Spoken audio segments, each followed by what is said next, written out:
Hello everybody. Behold the fresh to the floor. Street Glide Solo, not so much solo.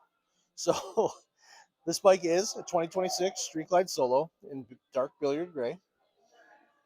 Got the brand new fairing LEDs that kind of come up. Well, it's called the Omega headlight. Comes up into your integrated turn signals. 117 cubic inch motor, 6-speed transmissions. Got all the safety features: ABS, security, cruise control, traction control, cornering ABS, cornering traction control. But this also has the ride modes. Hi everyone.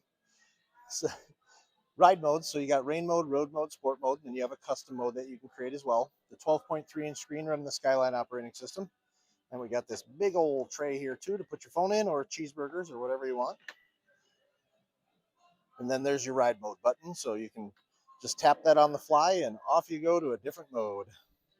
So the solo, but not so solo. So we put rear pegs and a passenger seat on here.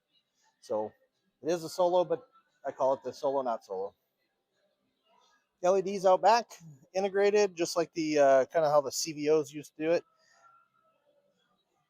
Very, very nice. Come on down and check it out. Vandervest Harley-Davidson, 1966 Velp Avenue in Green Bay, Wisconsin. If you have any questions about the bike, you can give us a call at 920-498-8822. Thanks so much.